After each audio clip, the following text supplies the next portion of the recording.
Hello, and welcome to Chucked and Blessed, where the weird gets wonderful and the woo-woo gets real. I'm your host, Charles Crooks, psychic, teacher, and guide on this deep dive into grounded spirituality. Let's keep it honest, curious, and connected. Here we go.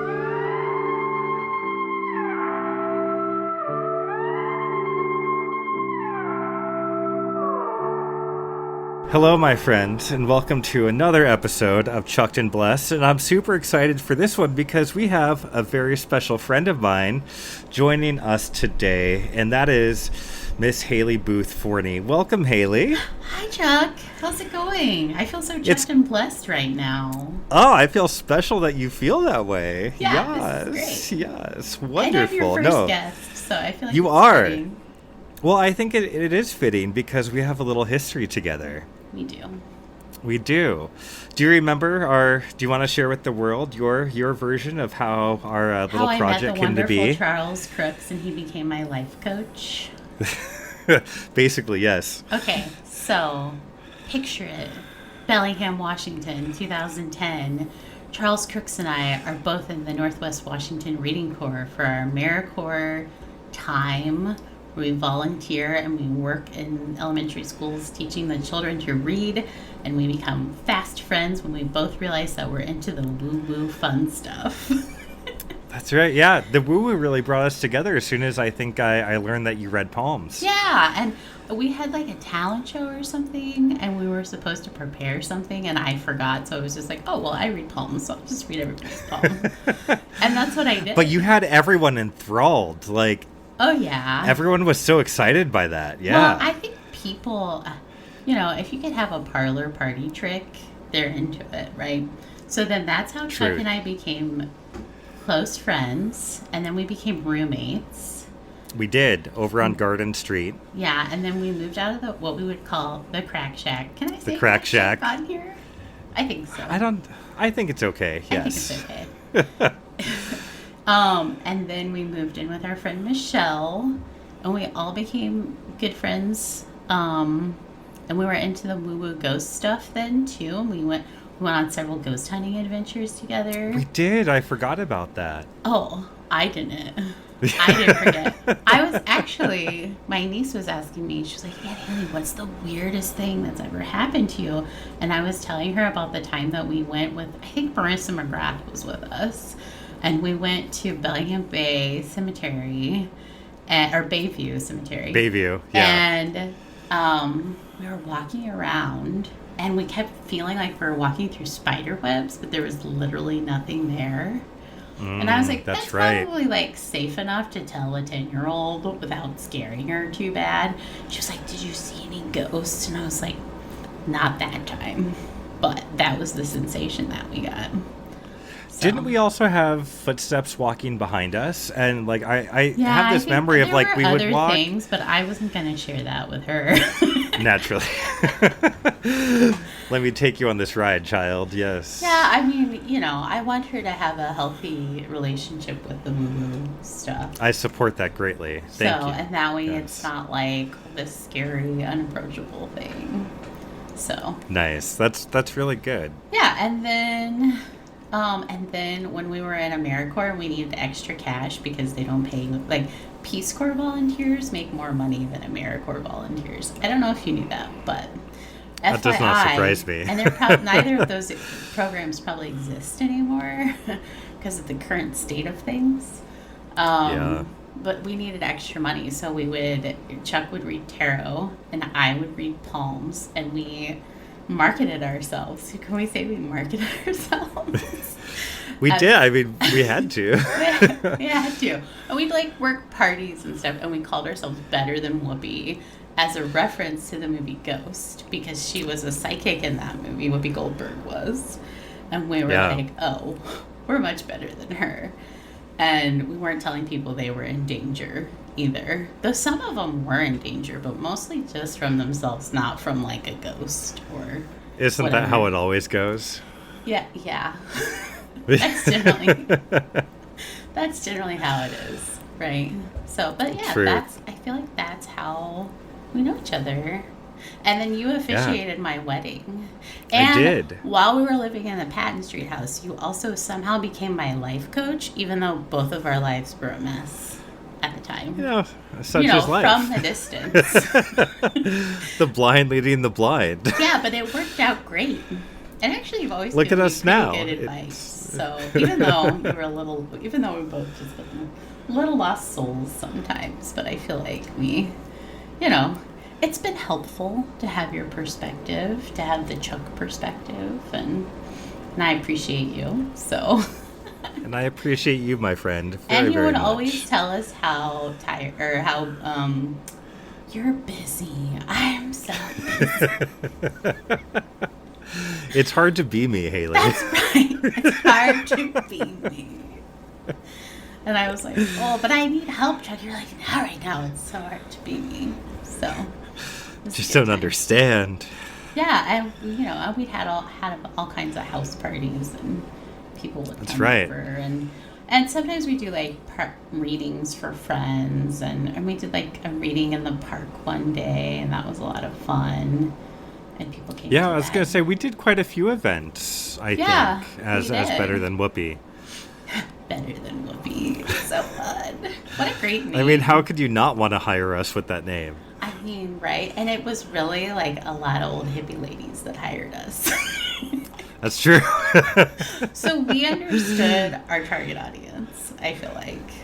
Well, bless them very much. I'm super grateful for it all these years later. Me too, because it was such a fun experience to get to kind of meet people in that celebratory mode, where a lot of times it was like a birthday, or I think we did a bachelorette party once, and people were just celebrating, and they wanted to have some kind of, I don't know, like a fun thing that was interactive for people to enjoy. So it's fun to be a part of that. Agreed. So going back to that, so within Better Than Whoopi, you were our palm reader. Can you tell me a bit about how you got into palm reading? Yeah, I have been into palm reading since I was a child. Probably like, I don't know, 7 or 8. And just finding different books to read. We had several family members that were kind of like into the woo-woo stuff. So they kind of, and my mom had a lot of like hippie friends, and they kind of turned me on to all that fun stuff,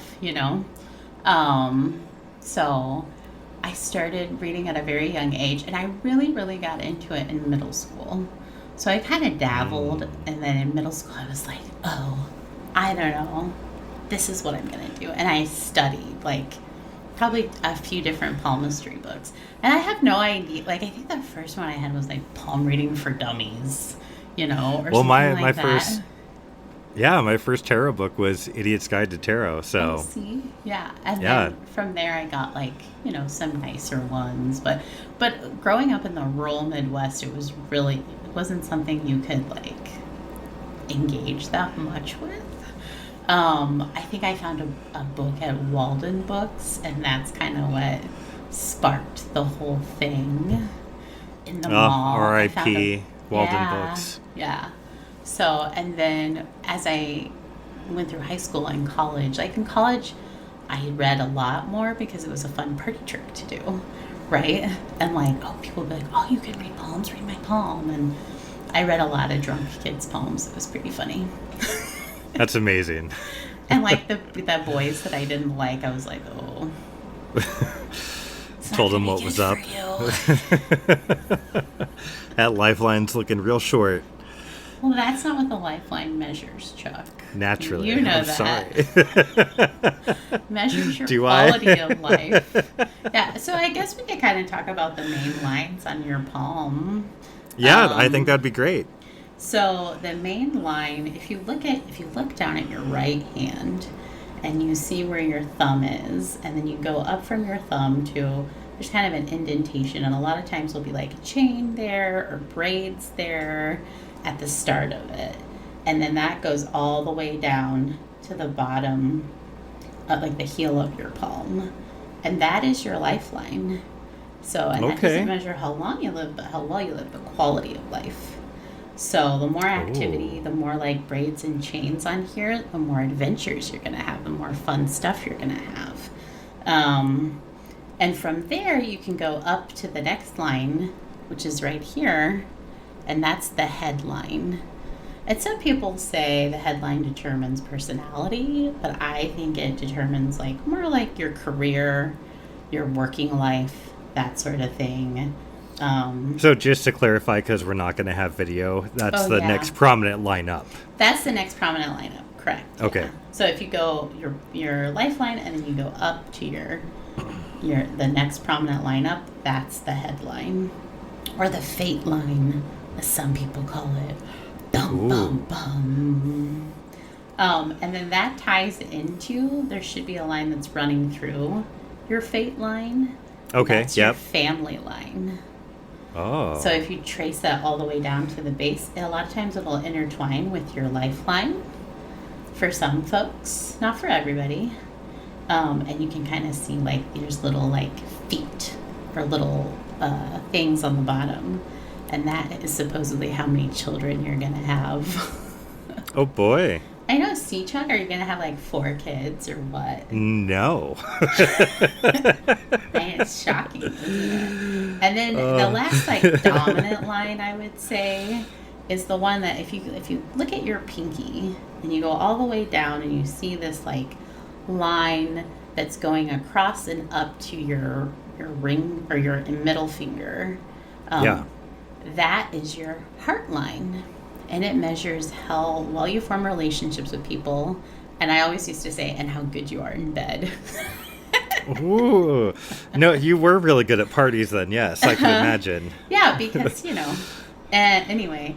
And so the more activity on that, again, is going to kind of, it's like you want to look for the braids and the chains in your palms. And if you want to see how many true loves you're going to have, you just bend your pinky all the way down, and then the line, like from the end of the heart line to the top of the pinky line, there should be lines in between there that kind of really pronounce, like they're indentations, and those are your true loves. Oh, so you curl the pinky all the way down. Curl your pinky all the way down. Yeah. Okay, and then from that top prominent line and in between the pinky. Mm-hmm. Yeah. Okay. In between lines. Yeah. Oh, so interesting. there's your true loves. Chuck, how many true loves are you going to have? Are you going to tell us? Oh, it says 2. Oh, 2 true loves. How about that? How about that? And then, some people really get into it and they tell you where all your other different, like, line points are, or how many, like, tragedies you're going to have in your life and stuff. I like to try to keep it fluffy. Now, there's a component of it, though, where you're, like, reading someone. So you kind of have to tap into your inner little psychic friend, Chuck, and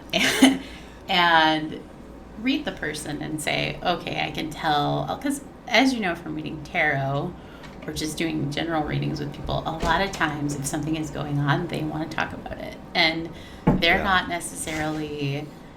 They're like, maybe it's at a party, or maybe they're at a function where they're supposed to be celebrating. But people go through a lot of heavy stuff too, and you can read that in their energy and how they feel, and you can kind of get the vibe from them. So if somebody wants to talk about it, I will tap into that and say, oh, I can see this, and this. Like, what is going on with you? But that's kind of why I don't read palms anymore, because it's so heavy. And it's a lot of energy to expense out and be like, and I know, thanks to you, I know how to protect my energy a lot better now. Oh, good. But when I was younger, I really didn't. And so I would, I am an extrovert. So I love being around people, but I would read a bunch of people and then I would be like, oh my gosh. Like when we were doing those different parties, I would be like, I'm tapped out, Chuck. I need a nap. Exhausted, yeah. Because honestly, I was the same way whenever I'd read tarot at big functions, is that I would be excited for it, but I would come away absolutely zapped and drained and felt like I had nothing until the next day. Yeah, and I think it takes a lot out of you. And too, like, as somebody that's really empathetic, you really you're relating to these people, and a lot of people go through a lot of loss, and that shows up on your palm. A lot of family tragedy, or just missing family ties, and that shows up on your palm and stuff. So just it's a lot. So I don't really do readings anymore. I read for friends, and maybe if I'm at a party and the spirit moves me, I'll do it. But I don't like. I moved on from the Better Than Whoopi days, and Understandable. So speaking of, though, kind of we touched on it already, but how do you feel are your other psychic senses? Because obviously you mentioned kind of being able to intuitively pick up on things when you read palms. How else does that express for you? I feel like I can, I pick up people's moods easy, and that may or may not be a psychic thing. That might just be like a trauma response, I guess, from having to like make sure the environment is copacetic and everybody's happy and people are fed and everything. I also have really wild dreams, which I always text you about. And I'm like, Chuck, what does this mean? And you say, ask your spirit guides. And I'm like, they're busy, Chuck. What does this mean?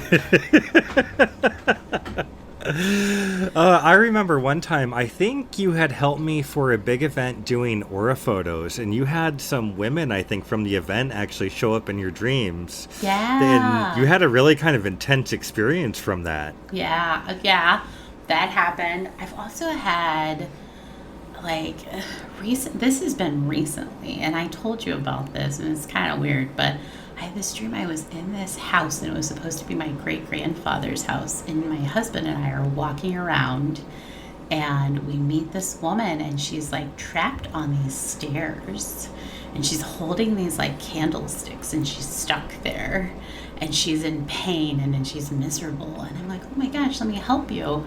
But she's a ghost. Like, I can't move her, and she's trapped in that position. And I'm wandering all around the house trying to, like, get someone to help. And I lost Dan. I can't find him. That's my husband. And I have no idea where he is. And then I hear him say, I'm up here. So I try to go. And she grabs a hold of me. And she's like, don't go. You know where I am. You see me. And so I had that one night. And then a week later, I had the same dream. But Dan wasn't in it, and it was somebody else that I was with. Yeah. And so then I texted you, and you're like, oh, you need to protect your energy. Call your energy back, and that'll go away. And I haven't had her since, so. Well, good. Yeah, but I also am, like, kind of curious, though, too. I'm like, who is she, and why does she want me to help her with these candlesticks, and why is she stuck there, and weird stuff like that.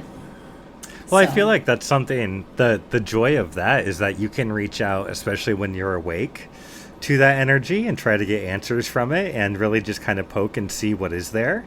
And maybe it's not something, maybe it is something, just kind of a wispy little energetic something from the dream world. Who knows?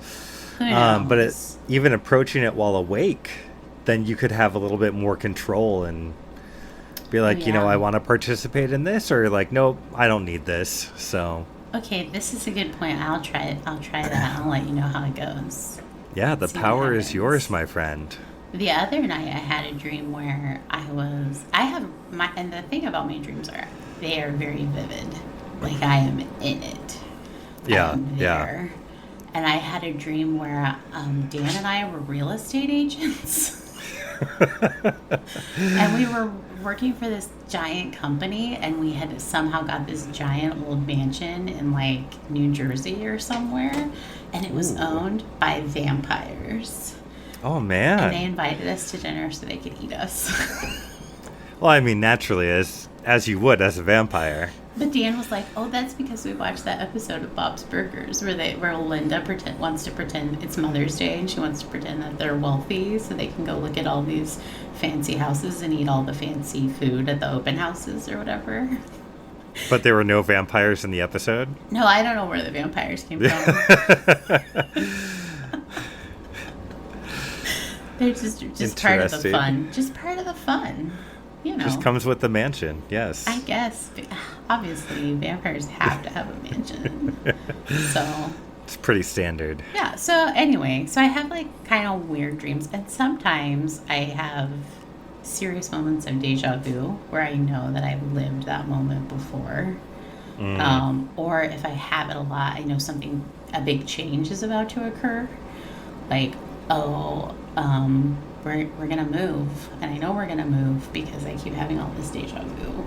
Or I'm gonna get this new job because I keep having all this deja vu. Like I've been that before. So anytime there's a big change, I don't know if it's just my brain because it knows the big change is coming, or if it's the woo-woo. It's probably the woo-woo, though. I always find it interesting when I think about future events or even like the prediction of future events, because I believe it was Russell Targ. He did a lot of studies on remote viewing and kind of clairvoyance and the natural ability. And what he kind of suspected around all of it was that when you have a future event, it's actually the ripple from the future that gets sent back into the past, and that's what you pick up on. So in the future, that event has already happened, and because of that happening already, that's the energy kind of spreading backwards that we pick up on, so as a possibility, which I find just really interesting. Super interesting. Yeah. Possibilities. I like it. I do too. Keeps Cool. it interesting. It Yes. So going back to the readings, you mentioned that now you kind of, even though you're not really doing it anymore, that you protect your energy. Yeah. How do you do that? What does that look like for you? So it's a meditation that I do. And if I know I'm going to also, I'll wear like tourmaline. If I know that I'm going to have a really heavy day, or even if it's like, I have this meeting coming up and I am dreading it, so I'm going to wear tourmaline just to protect myself and protect my heart and everything. But what I do is I will close my eyes and I will take 3 deep breaths in through the nose, out through the mouth, and I will just, in my mind, I say, energy, come back to me, come back to me.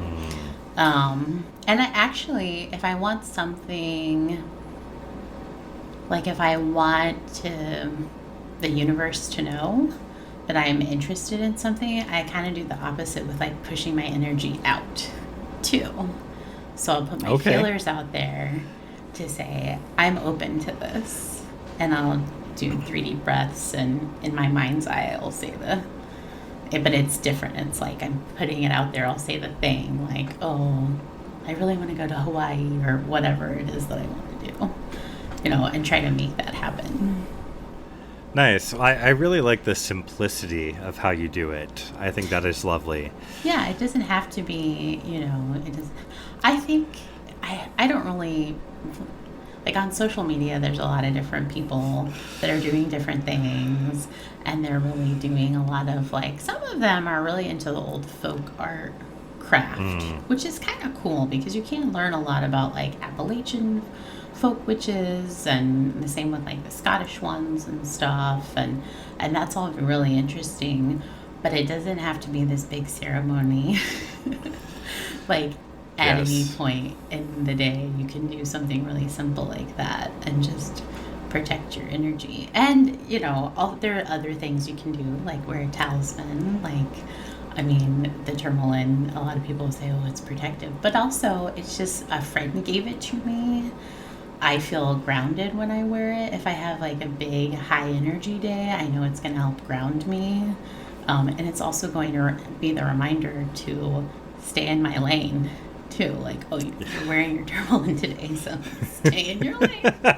Because a lot of times I think when we are in a situation where we are either having to have high energy or we have to have a confrontation with someone that we really don't want to have, we set ourselves up for, I really don't want to do this, I really don't want to do this. And so we've already created an issue, and there may not even be one. We might have just created it with our own energy and mind, So I feel like doing those things kind of reminds you it's going to be okay. Absolutely. Confrontation is always part of everybody's life. You just have to, not everybody has to like you. That's a big thing for me. Not everybody has to like you. So those are just some simple things that I do. And you can do more, and I'm not saying that you shouldn't have, like, if you want to cast spells and do all that fun stuff, go for it. But it's not really what I do. Yeah.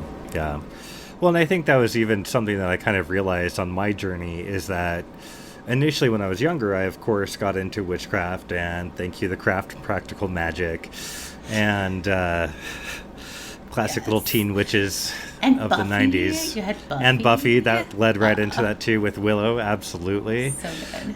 And yeah, we really had some of the best witches in the 90s, I feel. And then Charmed as well. Yeah, for sure. For sure. Well, and I think, yes, as my beliefs evolved and especially got into like energy, and then when it went into like quantum physics and all these other aspects that were kind of like doing the same thing but in different ways, I learned that it doesn't have to look this one way. And I think that's really kind of the joy of spirituality, is that we have all these different modalities to be able to get to the same place. And if you want to make it elaborate, that's great, and it doesn't have to be. And if you want to keep it really simple, it can be just as powerful as well. So I agree. Well said, Chuck. Well said. Oh, bless you. I am blessed. I'm unchecked and blessed. Absolutely. What could be better? Ooh, in the world of spirituality, what would you say that you're into right now, or what do you find exciting? Or I know we just kind of talked about for bringing your energy back, but what else in general are you doing or you find exciting? Well, one thing I have to say is I really liked it when you did Meditation Mondays, and I miss those. But I still try to meditate, or at least do a breathing exercise every day. And then also recently I turned 40, and you did a 40th birthday tarot reading for me. And that kind of ignited me back on a tarot journey, which has been kind of fun to kind of explore that. And so I've been doing every day, I'll do a spread that has a theme. So the first card is a theme. The next card is the challenges of the day.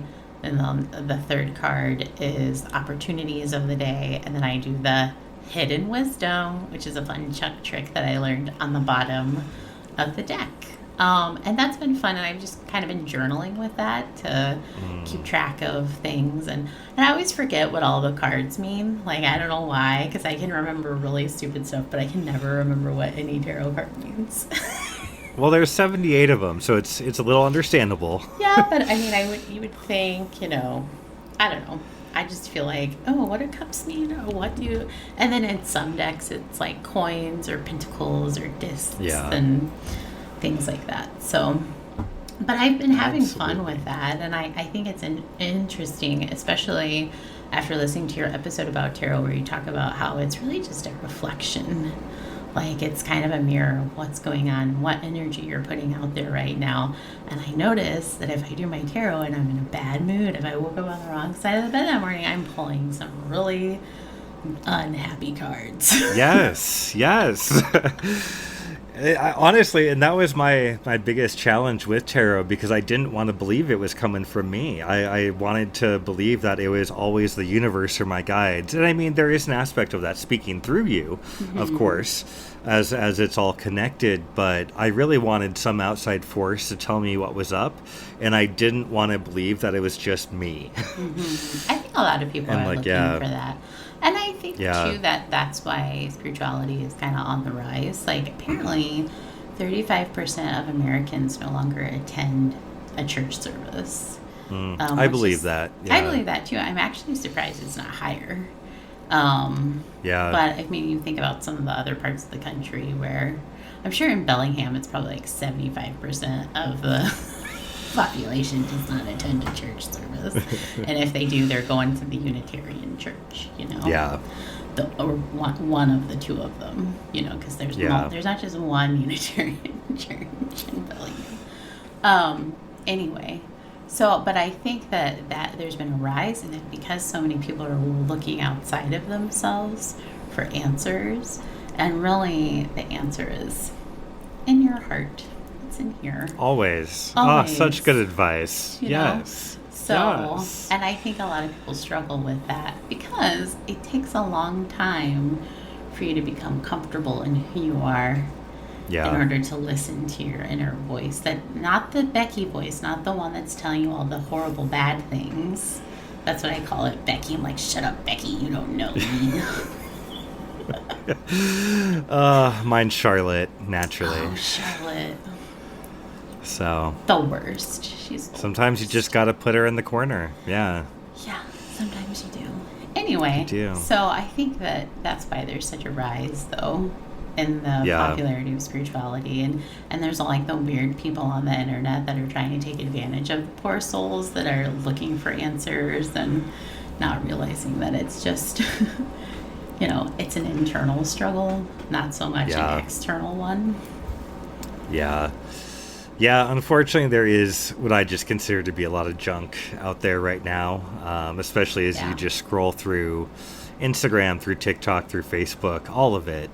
And it's obvious it's very performative and for the engagement, for the likes, and to make that sale. So. And not that I don't think that there are some genuine people on social media. Oh, no, absolutely. I think there's definitely genuine voices out there.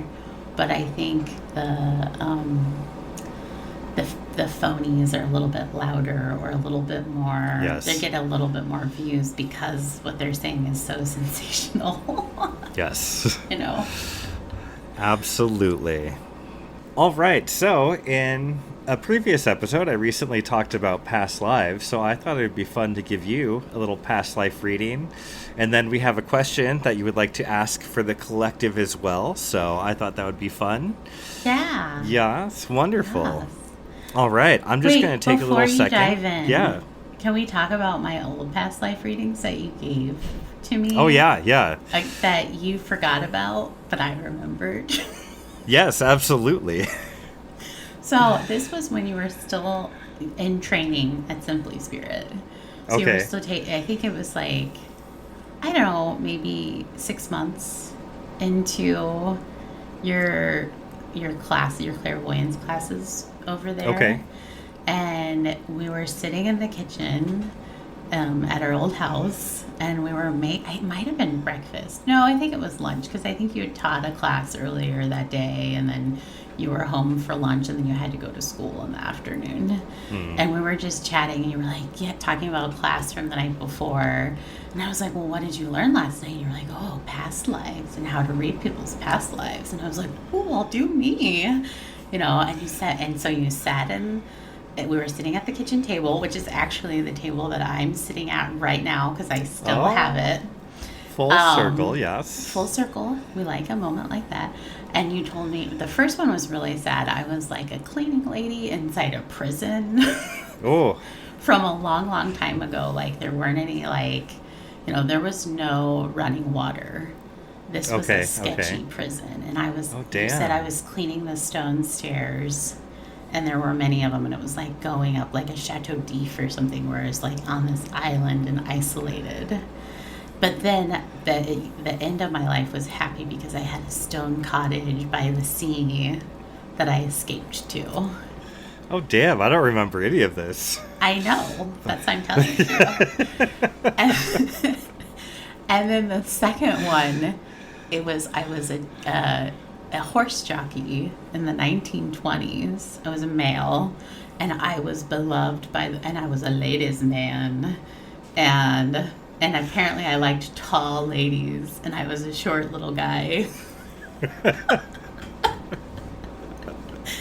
So, don't let that influence you, but... Okay, perfect. Yeah.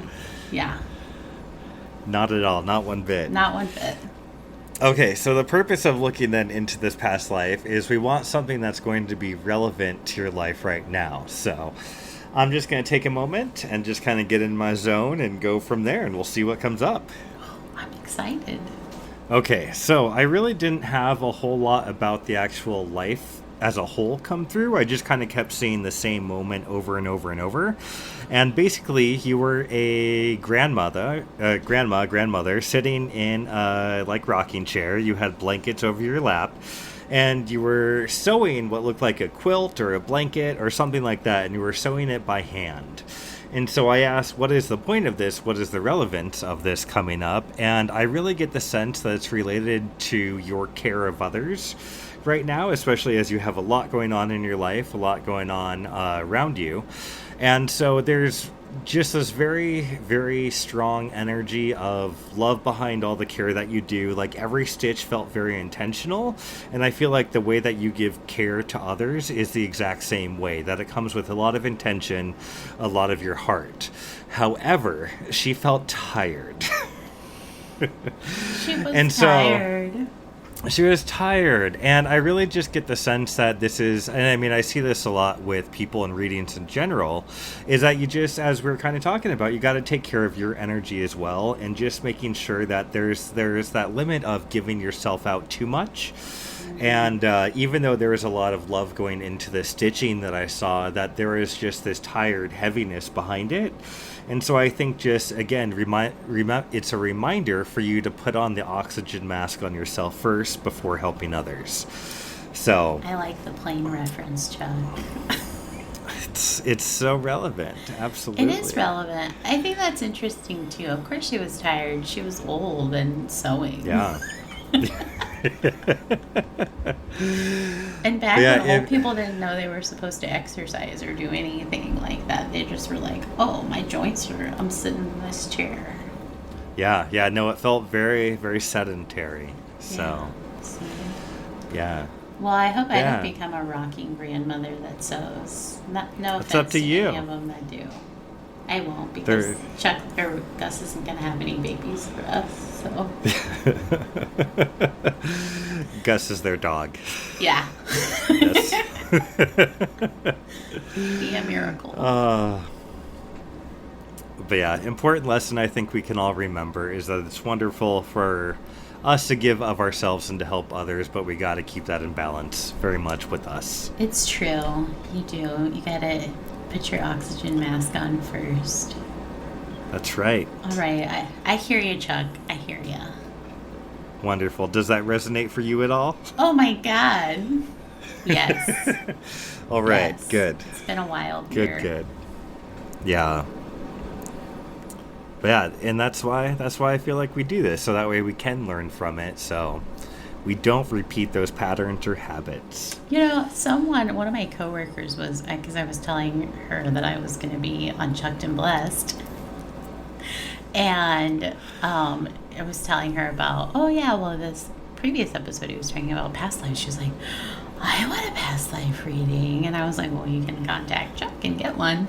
She's like, what's the purpose of that? And I'm like, well, to kind of talk about where your soul has been, so you kind of know where your spirit is going and things like that. And just those lessons that you've had, or that your soul knows, I guess, is really the best way to put it. And like the reminder of your current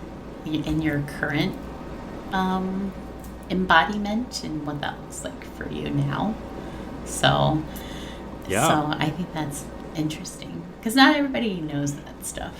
I think sometimes we forget that not everybody knows about past lives or truth. That it's a thing, right? Absolutely. But yeah, so there we go, past life. And then we have one other question that you wanted to ask. And I feel this one's a little bit more on a collective level. It is. For the world. Yeah. And do you want to share? Do you remember what it was? Because we had talked about it beforehand. No, you wrote it down, Chuck. I believe in you. So basically, we are looking into, as we said, 2025 has kind of been a very tumultuous year for a lot of people. And so just kind of looking ahead at the next 6 months, I liked how you phrased it. You said, what is Spirit asking of us moving forward into the rest of the year? Yeah. Perfect. So we're sticking with that? I think so. Yeah, that's a good Excellent. question. Okay. That is a good question. Okay. All right. I'm just going to take a moment. Okay. So immediately I saw just this one single image, and it was of kind of like I remember from our textbooks when we were kids, of the kind of split image of like a flower, and then you could see the flower, the stem, the root system going into the ground. And I saw like 4 or 5 tulips planted in a row. They were all healthy, looked good, but I could see the entirety of them from flower to root. And what that basically told me is that I feel like the rest of the year we need to be very intentional about our actions from start to finish. And it's not only just taking the time to plant the seeds, but it's time to let things grow and to keep taking action within that time. And as you think about how plants go, of course, it's a very slow process as we see it visually, but then all of a sudden, like within days, we have this very beautiful flower and this bulb. And so I really just get the sense that it's a process, that whatever it is that we feel called to do in this next half of the year is that we really take action on it and be intentional and understand things take time. But we have to be very intentional with our actions. I think that's good advice for any time of year, but That's especially great, right now. I think the world needs a little bit more action and just kind of people speaking up about everything. So Yeah, I think there's kind of been a complacency. Well, and that makes sense Yeah. because I don't know if you follow like astrology at all, but tomorrow is. I don't. We're in a Mercury retrograde right now, and tomorrow Oh, is are a we? Mercury Cazimi, which is when Mercury and the Sun like cross each other. Oh, So, what does that mean? It means it's a great day for communication. It's like a great day for clarity. And tomorrow, if you have a speech to give it tomorrow, basically. If you need to write an email or, send someone a note, or there's something you've been wanting to talk about for a while but haven't, tomorrow is a great day to do that. Which, Well, then perfect time to take action. This will be released after, I think, we record It will, this. yes. So you might have to cut that part. No problem. Tomorrow is powerful, but not relevant. But not relevant to you. Correct. Other people that are listening. Oh. It's funny. So when do we come out of this Mercury retrograde? Is this August just something that 11. happens in it? Oh, okay. Yeah, so the retrograde, Mercury spends several parts of the year retrograde, and a lot of people get freaked out Right. about retrogrades, but actually a lot of times they're just bringing things into proper alignment. So it's a good way to think about it as, all these systems are failing, or, this won't work, and at the end of it, but actually it hadn't been working for a while, I just hadn't realized that was what was going on. Right, so a lot of times retrogrades are just a chance to get back into alignment. So I really not like something that. to be afraid of. I feel like it can be the same thing with reverse tarot cards as well, is that a lot of people tend to see that as like a negative association of the card, but really it's still just a lesson as well as the good. Yeah. And so, I never read the reversals though. I don't either. I stopped doing that years ago. Yeah, so. isn't that funny? I think you're the one that has stopped me reading the reversals. Oh, yeah. Yeah, because you're like, I don't do that. And actually, the meaning's there regardless, so. Because Shell doesn't read the reversals either. Oh, nice. So see? Good. Changing the world. Yeah, we're going No to stop people reversals. Yeah. reading reversals. It's our new mission.